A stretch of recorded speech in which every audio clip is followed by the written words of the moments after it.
Welcome back to another live stream. So today is it's a very important day for all Man United fans, um, and also for Barcelona fans. I actually can't lie, but um, today, sorry, just sorting out something right here.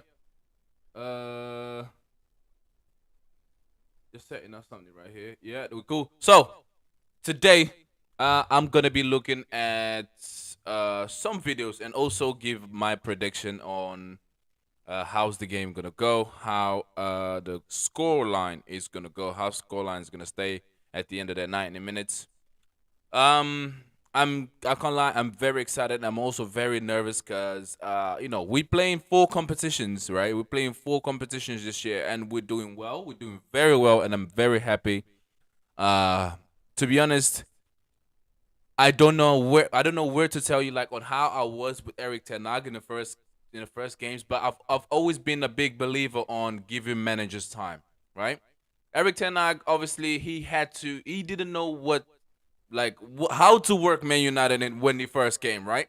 So he had to give it a try, had give it a try, brought in some players with him, um, change tactics, put some players who deserve to be on the bench, right?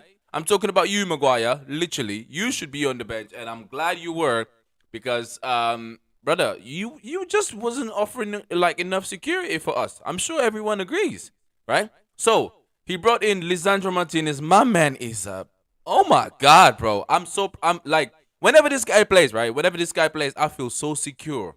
I literally feel so secure that I don't know. I'll probably give brother. I swear, I'll probably give him my password. You get what I mean? I'll probably give him my password. That's how secure he is. That's how much I trust him. You get what I mean? And Varane as well. I can't lie about Varane. I'm very happy about Varane. But at the same time, I'm incredibly happy about Casemiro. Brother, my man is literally the best CDM in the world right now.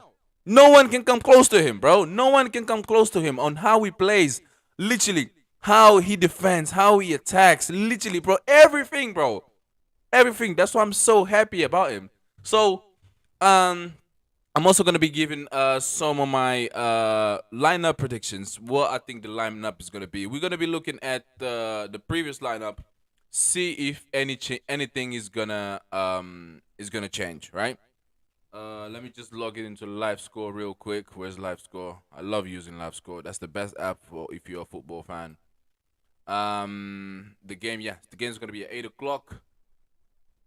Um, Let me see the previous games. The previous game, how was the lineup, right? Man United, matches, results. We played against Barcelona and the lineup. This was the lineup and the last game, and I don't really think anything is gonna change from here. But apart from maybe, wait, is Sabita? Hold on, I need to check if Sabita is he allowed to play in the Europa League? That's what I need to check. Oh. But yeah, first of all, yeah, I'm literally gonna get right into it. I'm gonna give you guys my predictions on the lineups, on how maybe Ten Hag is gonna approach this game, which I think it should be the best for him to do that. But I don't know about Xavi. I literally don't know what Xavi is gonna do. He might change some stuff up, but I think from the previous game, I don't think there's anything for him to change apart from putting So the last time Xavi went obviously with Ter Stegen, Julius Kunde who scored a non-goal on the right, Araujo, Marco Alonso, and Joriaba. So I think Araujo is gonna go on the right side as a right back, and then Kunde is gonna come in the middle. Marcos Alonso, yeah, still gonna be there, and Joriaba, of course. Yeah, Frank de Jong, Pedri, and Frank Cisse. He might put Gavi on Frank Cisse spot and then put Ansu Fati on the front on Gavi's place. Let me change. Let me change this. Yeah, exactly. So you guys can see as well. I think Frank Cisse is gonna go to the bench this time and then put Gavi on Frank Cisse's place and then put Ansu Fati. I think that's the best thing for him to do, to be honest. Because I'm sure he wants to approach the game by literally just scoring very early. But you know that's a really bad mistake if you want to do against Real Madrid, or let's say, or against Man United in this point, because obviously we're playing against them. Um, but obviously Lewandowski's gonna stay there, and Rafinha, obviously, yeah, he's gonna stay there too. So for Man United, this is the last lineup. So we had De Gea, Van Bissaka, Varane, Luke Shaw, Malacia, Fred, Casemiro, Jadon Sancho, Bruno Fernandes, Marcus Rashford, and Weghorst. Okay, so I think Van Bissaka should stay, and I think he's going to stay. But if he chooses to go with Dalot, I don't think it would be a bad idea because I think Dalot is doing very well as Van Bissaka. But I think in this game we need to be um more defensive because we don't want to concede any goal. Obviously, there's no goal rule this time, right? So whatever the score is, not because you scored away, and if you score, I don't know, one goal, and like imagine if Man United had lost 2-1. I'm sure everyone knows this now, right? If Man United had lost 2-1 and then they come here and win um 1-0, obviously they're gonna go through because he scored an away goal, right? Even though there was 2 goal down, but they scored an away goal, so that means we get the upper hand. But obviously things have changed now. Man United, if they had lost 2-1, they had to win 3-2, or at least equal and then go to penalties and then win the game from there, right? But yeah, I think Wan-Bissaka should stay there. Luke Shaw should go to the left. Tyron Malacia should maybe come in on the halftime. Luke Shaw should go to the left, and then Martinez should go on a Lisandro Martinez should go. Or is he? I mean, he should. Yeah, Lisandro Martinez is back for the second game because he had a yellow card exactly. Um, yeah, Lisandro Martinez should come in on Luke Shaw's place, and Luke Shaw should go to Tyron Malacia. I think obviously Casemiro should be there. Um, Hold on, I'm still confused. I literally completely forgot what happened with Sabitzer because I think Sabitzer played I think he played on the Champions League, so maybe he's not allowed to play in the Europa League. I'm for a different team. That's what I'm saying. So like I was just wondering why Sabitzer wasn't there. That was literally my worry because obviously he's been here for a very long time, so obviously he can't play. But so yeah, I think I would definitely, but they both CDM, so they should change. So maybe I think maybe Fred might stay. Obviously, McTominay is not gonna play. Definitely, yeah, Jadon Sancho, Bruno Fernandes, Marcus Rashford, and Wout Weghorst. So I don't think Garnacho's gonna play. He would be good, right? He would be good because obviously he offers a lot of like forwardness. He's fast, so he can offer that. But obviously Jadon Sancho against Jordi Alba, and then Marcus Rashford versus Ronaldo Araujo, which I think that's gonna be Xavi's approach. So Xavi's gonna put definitely Araujo against Marcus Rashford because I don't think Julius Koundé could stop Rashford, to be honest. So I think only Araujo can do that, 100%. So he's gonna try to attack. I think both Frankie De Jong and Araujo against Marcus Rashford because they want to stop him. My man can't stop scoring, bro. My man can't stop scoring, and I'm super happy for that. So I'm sure, brother. I think everyone knows that Marcus Rashford is gonna score today. Everyone knows that, and I want Weghorst to score, man. I want to be more confident in this guy because obviously he does what he does. He brings the players forward and opens the space for the other players, right? That's one of the best things that he does. That's why everyone's very happy for him, and that's why everyone's giving him a pass for not scoring, even though he is the number 9. But he's doing this thing, and we're very happy for him. But I think Marcus Rashford is definitely gonna get in the score sheet. I want him to score as well. Maybe Jadon Sancho can make a little bit of appearance in there by scoring as well. So, and Bruno Fernandes definitely is gonna provide one of them with an assist. Casemiro is gonna literally like display his best abilities in the field today, and I'm obviously, bro, everyone trusts Casemiro. I'm glad he's back from his game ban. He got 3 games banned from the Prem because of what happened with Crystal Palace, but I'm glad to see him. I'm glad to see him back. Fred obviously he's been playing very well as well. I've been very happy with him. And obviously the back four, bro. The back four and David De Gea, they've been doing very well, keeping clean sheets. But obviously we're playing against a different team. We're playing against Barcelona, who are on the path to become, one of the best teams again, right? because obviously in the last previous seasons they've been like literally BS, bro. They've been like bull crap, literally. But Xavi's working on it. Xavi's working on it. I think they can get a better team. They literally can get a better team, better midfielders. Rafinha is, to be honest, bro. Rafinha is not really offering anything, to be honest. Especially in La Liga, he's not really offering much. Lewandowski, obviously, we all know he's a machine. He's gonna come in. He's gonna come in like a brother, sharp. I know that, but we're gonna have Varane and Lisandro Martinez on top of him, so it's gonna be good. Especially Lisandro Martinez is gonna be on top of Lewandowski, so hopefully he does that. Hopefully he does his best, and then, man, we get what we get. You get what I mean? We get what we get because there's no other center defender that I trust more than Lisandro Martinez. That's why they call him the butcher, bro. Sharp, always, every time. Come on. So yeah, that's my prediction for the lineup.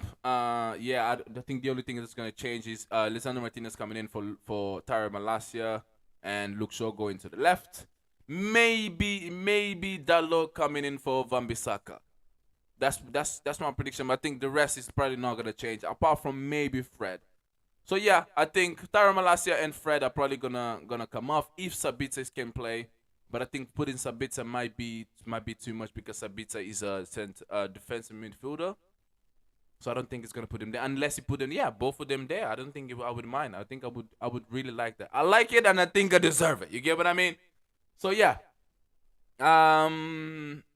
That was my prediction. That was my prediction for the lineup and the score.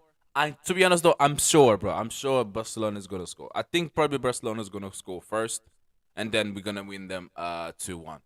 Yeah, I think the game is gonna be 2-1. So 4-3 on the aggregate, or maybe he might go to penalties. I'm very like in between here, but obviously I have the trust in my team, and I know that we have a better team to come against them. Even though we played a game a few days ago, the guys still need to rest, and then we have a game on. Is it Saturday? If I'm not mistaken, it's on Saturday. No, Sunday. Yes, against Newcastle. Oh my God, our first cup final ever since 2017.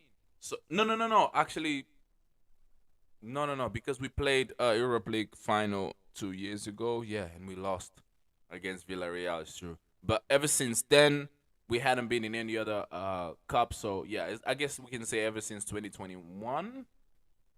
Is it 2021? I think it was 2021. Yeah, 2021 exactly when we lost to Villarreal exactly. So my score prediction is gonna be 4-3, obviously for Man United, or 5-3 for Man United, like the aggregate score combined everything. That's my prediction. Unfortunately, I'm not gonna be watching the game because I'm gonna be working, but I have that little 20 minute which I'm gonna be catching it for sure. And then brother, we'll see how it goes. But I'm very excited, and I literally can't wait, man. I can't wait because I think we have the right team. I think we are on the path of becoming great again. We are on the path to becoming the best team in England, like we always been, right? Brother, I don't. The stats say it. The stats say it, and I don't even need to like go in depth on why we are the best team in the Premier League, right? In terms of history, right now, obviously, in the past previous years, we weren't doing as great. Which we wish we did, but we weren't as great because we weren't winning any trophies. What's the obviously they play football to win trophies, right? What's the point of playing if you're not winning trophies? Tottenham. But yeah. Anyway, so yeah, that is it. That was my lineup prediction, and that's what my score prediction. How is it gonna go? So now I want to get into a few videos over here on where uh other people obviously give their prediction on how, for example, the game is gonna go. How can we beat uh Barcelona? So I'm gonna go with Statman Dave, a little video on how. Let me see what he's gonna say about it. This video came out 7 days ago. I guess he gave his prediction on how can Eric Ten Hag beat Xavi. So yeah, let's get right into this first video and see how is this gonna go. Hello, welcome back. I'm Statman Dave, and today we're going to be taking a look at how Manchester United can beat Barcelona. Remember to subscribe if you're new. Check out SofaScore. Let's get this party started straight away. Shout out Statman Sitting Dave. top of La Liga, Barcelona have made a great start to the season, but exiting the Champions League after failing to beat anyone other than Victoria Pilsen suggests that Xavi's team aren't as invincible as their domestic form suggests. Yep. But how can Manchester United beat them? Largely setting up in a 4-3-3, Xavi has created a clear structure at the club. In possession, they transition to a 3-2-5 or a 3-5-2. But within that shape and structure, there's a lot of fluidity with players interchanging positions to create variations in the setup. On the ball... And this is the reason why I watch a lot of these videos, because I want to get way more knowledge into the football world, right? Because I absolutely love football and I want to get a lot more knowledge, especially with the tactics. I think I failed at like kind of knowing the tactics a little bit, because I want to get to know more. I watch a lot of videos about it to try and understand a lot. I watch a lot of interviews, like post-match interviews and before the match interviews as well. Pre-match interviews, yeah, and how to understand more of the tactics. So if anyone out there want to help me out, maybe suggesting a few people that maybe I could watch, I would really appreciate it, because I want to get more into it. Barcelona look to dominate the game and control the game through possession. Across Europe's top 5 leagues, only Julian Nagelsmann's Bayern Munich and Pep Guardiola's Manchester City have averaged more possession per 90 than Xavi's Barcelona this season. I mean, as you'd expect. Well, we all know Xavi used to play for Barcelona, and obviously that was their play, right? And Pep Guardiola was one of the people who influenced that into the Barcelona. So obviously it has to be Pep Guardiola and Xavi. It has to be Man City and Barcelona. So that it does make sense. Xavi looks to employ positional play to progress the ball and create chances, forcing the opposition to flood one side of the pitch to stop progression before exploiting the space on the opposite and underloaded flank. Despite a focus on short passing, Barcelona aren't afraid to go long at times, and if the opposition covers all the short passing options, they'll look to clip long passes towards their forwards. This is a potential area to exploit, as the lightweight attacking players can be dominated physically and the ball can be won. Chance creation is by far the weakest part of Barcelona's game. Xavi deploys 4 central midfielders, and their lack of natural attacking flair can make Barcelona very predictable and unimaginative. A lot of their attacking play involves working the ball to the winger, notably on the right, in a 1v1 situation, and allowing their individual ability to create chances. True, it makes sense, because that's the reason why he has Lewandowski like literally planted in there, because obviously he knows that Dembele can literally just bring in the ball in the middle because he's super fast, he has a lot of skills, and then he can literally just put the ball in there by any time. Same with Rafinha. Rafinha does that all the time. That's how he scored the last goal. And Lewandowski was literally just there trying to tap in, but the ball already went over him, so he couldn't get a tap in. But anyway, Rafinha scored anyway. Central interplay between their forwards, and when Barcelona have possession in the final third, they rarely play through with passes. They are generally a better attacking team from outside the final third, but still in the opposition's half. From these positions, there is more space for players to make runs in behind, allowing them to be found by clipped diagonals. Hold on, I think I'm watching the wrong video, bro. Because I think this video was 7 days ago, right? And I'm supposed to be watching like after they decipherate the video, like after they played. So that's what I was trying to get into. Yeah, exactly. This one, oh my god, I was watching the wrong video. Oh my god, I was supposed to watch the first one. Yeah. Hello, welcome back. I'm Statman Dave, and today. Yeah, I was meant to watch this one. Oh my god, and I watched the other one for some reason. So let's keep going on this one then. Today we're going to take a look at how Manchester United can beat Barcelona in the second leg of the Europa League tie. Manchester United performed very, very well in Barcelona. The 4-2-3-1 with Wout Weghorst as a number 10 and Marcus Rashford as a number 9 worked very, very well over in Catalonia. On top of that, Fred's work rate was fantastic. Casemiro screened really well, and Aaron Wan-Bissaka had a good game at fullback. In terms of the story of the game, though, Manchester United dominated. They outscored Barcelona on expected goals by 2-1. But more importantly, when we take a breakdown of the shots, 11 of Barcelona's 18 shots were outside the box, and their best chance only had an expected goals of 0.12, which really shows you kind of how Manchester United dominated. There were two big chances that Manchester United had. One from Wout Weghorst, a shot inside the box, and one from Bruno Fernandes. But just looking at the overall shot plots on SofaScore, we can see how much Man United created in the final third. But moving on. And the thing about Barcelona is that Barcelona literally didn't took chance of, playing at home, which obviously you have all of your fans behind you, all of your fans supporting you in the stands at home and everything. I don't think they took a chance of that, right? But brother, you come into England, you come into Old Trafford, right? You come into Old Trafford, you are gonna get smashed today, bro. You are literally gonna get smashed today. And I'm not even just saying it because this is my team. No. Brother, at Old Trafford, we are on another level. Stratford End, we are on another level. We are seriously on another level, and we want this more than anything. You know how long we've been waiting for this, bro? You know how long we've been waiting for this, right? We are in the 4 competitions, trust me. We want to win all 4. All 4. We are in great form, bro. We have been winning for matches consecutively. I think for 13 or 14 games. I think apart from the game with Leeds previous to that, we were winning 13 games in a row at Old Trafford. Marcus Rashford scoring for 7 or more games at Old Trafford. Literally, brother, going crazy. We have literally the best team. We literally have the best team in the Premier League right now. I literally cannot. I know Arsenal are up there, but Arsenal, I don't think they are good as us.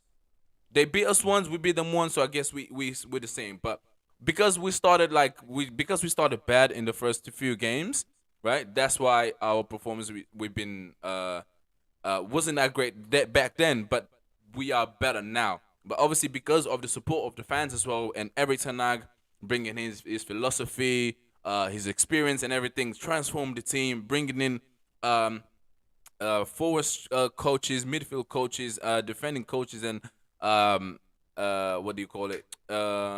goalkeeper coaches, and then the team has gotten better. That's literally what I'm saying, brother. This guy, oh my god, I forgot his name. He's Marcus Rashford's trainer. I forgot his name, man. And I saw a clip the other day of people thanking him for doing that. And obviously, I'm sure we are all of us were that fan that day, because it's McCarthy. I think, oh my god, I forgot his name. Why? And the name doesn't come to my head right now. But obviously, we all want to thank him because of what he did to Rashford. Made him sharp. That's why my man has been scoring consistently for the past, I don't know how many games, bro. My man already has 20 plus goals this season. Erling Haaland, we coming for you, bro. We literally coming for you. We coming for you, brother.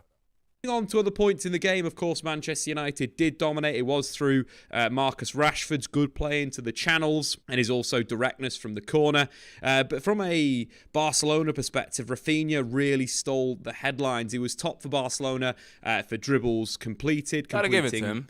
4 out of his 9 dribbles. He also had 6 shots on goal and created 1 big chance. Other Barcelona players that impressed, Gavi put in some good work in attacking midfield, but will be suspended for the second game, which is good news for Manchester United. Also, Pedri went off injured, which leaves Barcelona with a very weak... Wait, what? I kind of forgot. Oh my god, so Gavi's not playing, right? Gavi's not playing, so that's a good let's start thing. Taking a look at some analysis. And Lisandro Martinez Let's dive into the good things Manchester United did. I think from a perspective of their shape, they were aggressive, they were deep, and they looked to draw Barcelona on and then hitting them on the counter-attack. But some of the best pressing Manchester United have done have come in recent weeks. So let's talk Manchester United's overall pressing structure and how they look to force Barcelona to play long balls, and then they could win the ball back and transition in the Barcelona half. So picking up just one moment that highlights Manchester United's structure. Manchester United have gone from being a very poor pressing team to a very good team in a few weeks. One of the things that Manchester United have adopted over the recent weeks is a hybrid zonal man-to-man scheme, where most of the time Manchester United are a man-to-man in the midfield area, on the back line out wide, but they're also zonal in terms of certain players. Midfielders play zonal at certain times, and the wide players play zonal most of the time. That's, of course, Bruno Fernandes and Jadon Sancho against Barcelona at the Nou Camp. The role of those wide players is to cut the pitch in half. It's to really dictate where the opposition are playing. I think Antony does it very well, but Bruno Fernandes did it fantastically well at the Nou Camp. So looking at Manchester United... Oh my God, brother. Oh my God, I'm so glad you reminded me. I think Antony's back in training. He might play today. He might play today as well. So he definitely will bring a new dynamic coming back from injury. I know Jadon Sancho is in a good form right now. Literally, that's why we literally, like, brother, that's why I'm literally so thankful for Ten Hag for bringing all of his philosophy into the and experience and everything, and bringing the coaches as well to do like a one-on-one section with players individually and make them machines. So I'm sure with Anthony's happening the same thing. United's overall defensive shape is basically 4 at the back, man-to-man in midfield, 2 wingers that will look to, again, close space and play zonally, and a number 9 that will put pressure on the football. So moving forward, we can see Manchester United and how they like to force their opponents from out to in, squeezing them into the positions where it's man-to-man, where they can look to turn the ball over high. So in this move, Bruno Fernandes, of course, is pressurising Marcos Alonso on the outside, basically blocking that ball into Jordi Alba. He does it successfully, forcing Marcos Alonso back inside. Of course, at this point, Marcus Rashford then becomes the first defender. Bruno's done his job, doesn't need to be too aggressive. He's just forcing and funneling Barcelona into the right position. Rashford puts good pressure on ter Stegen, who rotates the ball to Koundé. And again, Rashford then applies pressure. If we're looking at the sort of switch up in midfield, Manchester United have got a man-to-man scheme on Frank Kessie in midfield with Weghorst, but Fred now is looking in more of a zonal position. In case ter Stegen goes long to one of the attacking players, of course, then Fred has to transition in a defensive sense and get and support the defensive side of the game. But again, zonal, being aware of the move at that time. Of course, Barcelona do rotate round. The defensive midfielder does drop into the back line as a halfback. We could see Frankie de Jong do this in this moment. Again, Marcus Rashford is pressurising from that inside position out, funneling Barcelona where United want them to go, where they've got good coverage, where they can engage in pressing actions. But this moment, of course, Jules Koundé decides to go back inside. Look at Fred's body position there. Absolutely fantastic. In a bit of a, squatting position, ready to sprint and pressurise the football. Fred was fantastic at closing de Jong down. He won 5 out of his 6 challenges in the game. And Frankie de Jong couldn't dictate the play, couldn't get on the ball in deep areas, in high areas. It was brilliant from the Brazilian midfielder. We can also see Manchester United's man-to-man scheme.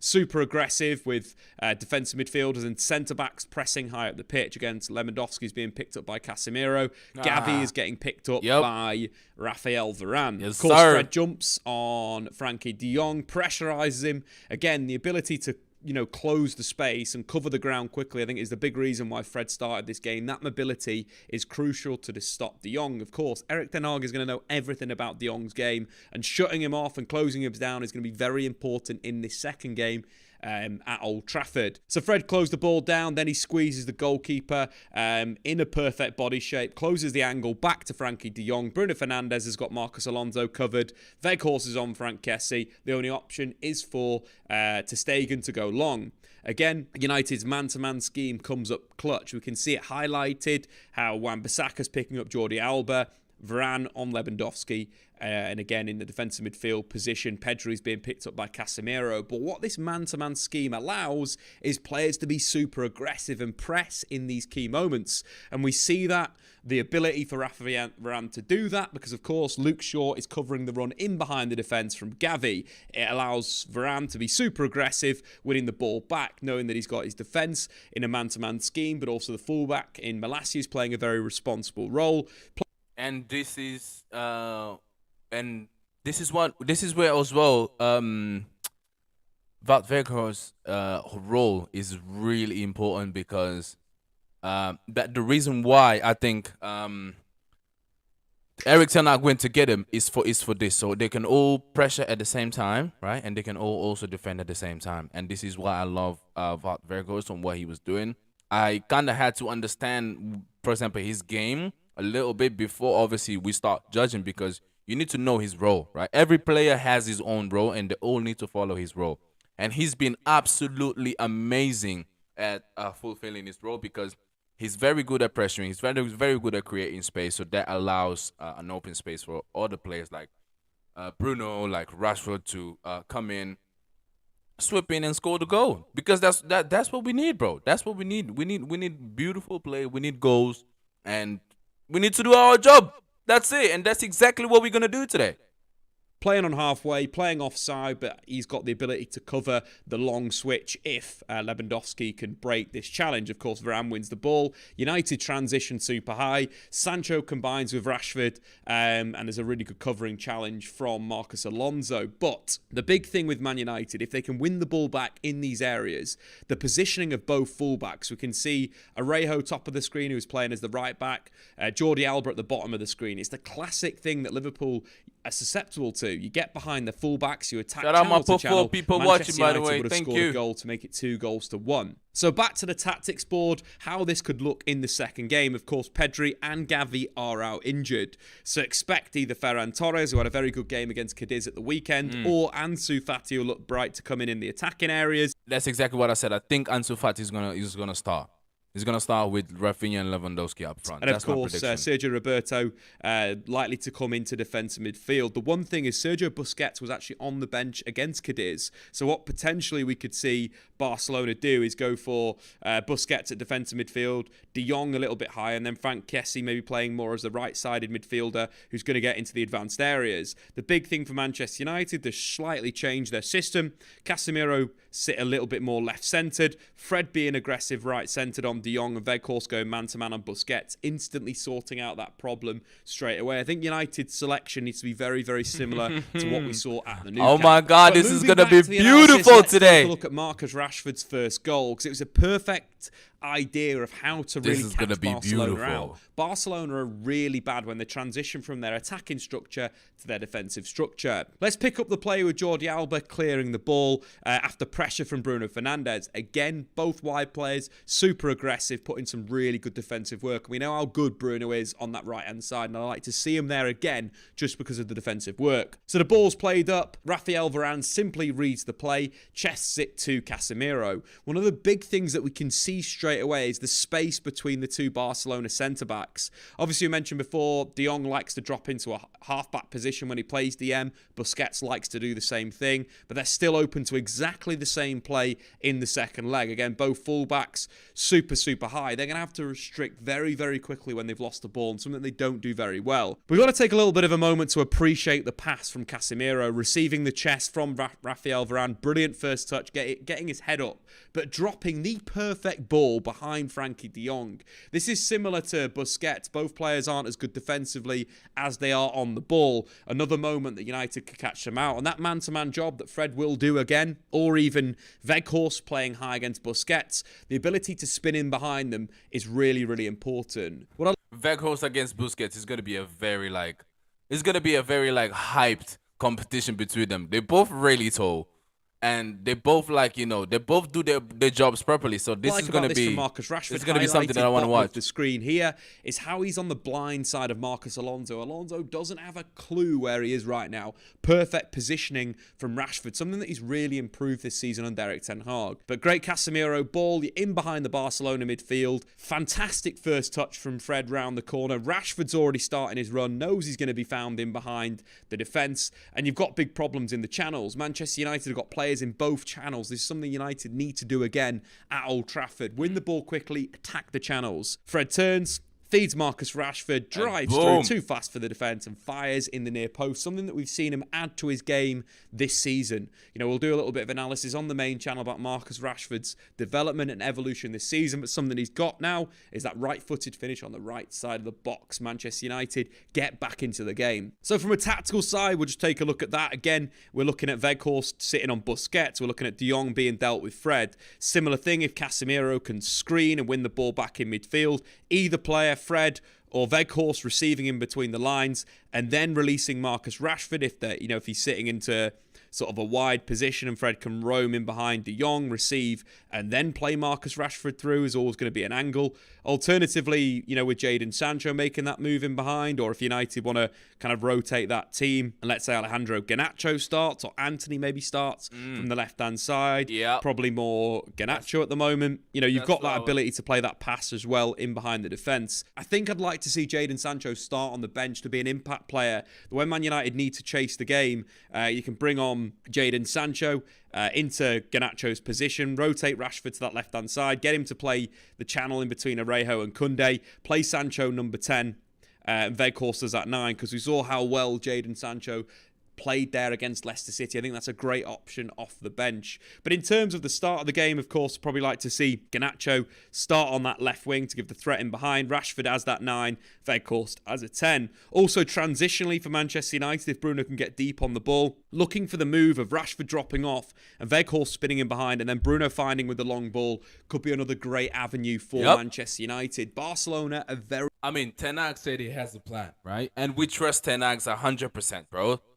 I don't think there's any Man United fan that does that. Obviously, won't say that they don't trust Ten Hag with his game plan. I'm sure there is, bro. I'm sure there is. No one is not gonna say otherwise. Very, very weak when they've just lost the ball. So let's take a look at that move. Rashford moving towards the ball, Weghorst spinning in behind. We'll pick up the play just after a Barcelona corner. One of the big advantages for Manchester United in that second leg is that Lisandro Martinez is back, which means Luke Shaw can go back and put more pressure on Rafinha. Yes, sir! Like he does in this moment. Rafinha's staying high from the corner. Luke Shaw puts his body on the line, wins the challenge aggressively, feeds Aaron Wan-Bissaka, who recycles the play to Bruno Fernandes. Notice one thing here, the Barcelona's fullbacks are both deeper than their centre-backs, and this is a situation that United should exploit when Barcelona are moving their defensive line up, but they've not got pressure on the football as they have in this moment. What that leads to is their two centre-backs being higher than their fullbacks, which means they're very vulnerable to players spinning in behind like Weghorst does. I like the positioning of Rashford here. I would like him to get back into an aggressive position a little quicker, but I also think it will cause some concern for the opposition because they don't know where he is. They can't see him. Both players are preoccupied at centre-half with Weghorst. What that allows is that Bruno Fernandes can get his head up. Now Alonso sees Rashford, gets super worried. Koundé's in an awful position. Weghorst in behind.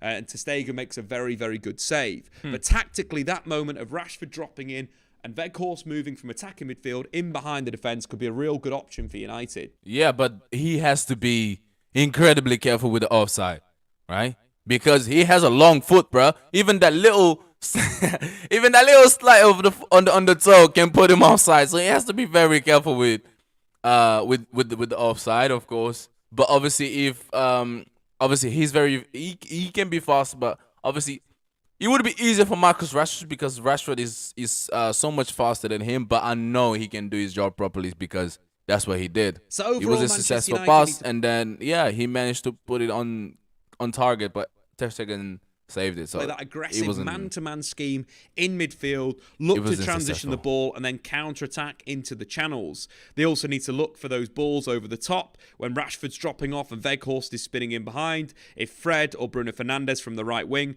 can look for those balls in behind the defence would be a very good thing Manchester United need to do. The one thing with Barcelona is they're without that midfield control they usually have. They are light in midfield. Expect Ansu Fati to start on the left wing, Kessie De Jong in that midfield area. Obviously, the threat of that front three is still really, really big. Ansu Fati had 3 shots inside around 20 minutes when he came on at the Nou Camp. Looked very, very dangerous. He's a player that United need to pick up and be aggressive with. But overall, I think United have got far too much pace, far too much quality to test out. The other option that we mentioned previously is United to bring on Jadon Sancho. Him being moved to number 10, Rashford out on the left wing and allowing him to link in between the lines. United need to be more offensive if they are chasing the game. Sancho is that perfect option off the bench. Overall, I think United should dominate this match. The statistics in that first game, as we initially looked at, were so in the favour of Manchester United. 2.18 XG versus Barcelona's 1.05. I think it's a massive opportunity for the likes of Bruno Fernandes to playmate from the right wing. Again, for Marcus Rashford to use his pace in behind the defence. And for Wout Weghorst to just be a menace in midfield, causing Barcelona problems in their build-up and looking for transitional moments. Guys, get into the comments below your score predictions for the game. I've been Statman Dave. Check out SofaScore. Come on, Manchester United. So 2-1. 2-1 for United or 2-0. At this point, because Lisandro Martinez is playing, I'm a bit more confident on the clean sheet. But I'll still go with I don't know, maybe a clutch, whatever it is from Lewandowski. I know Lewandowski is going to be very dangerous in this game, so whatever clutch. So I'm gonna go with 2-1 or 2-0 for Man United.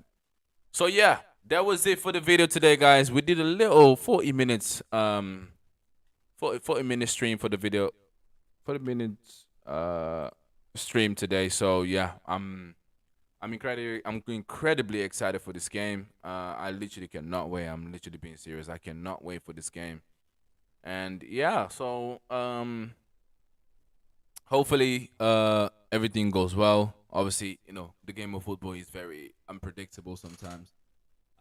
Even though, yeah, we have a better team than Barcelona. Literally, I'm sure everybody knows it, right? We have a better team than Barcelona, but you know, you never know what can happen. So, we just gotta wait, play better, support the team wherever we can, and yeah, man, come in victorious, right?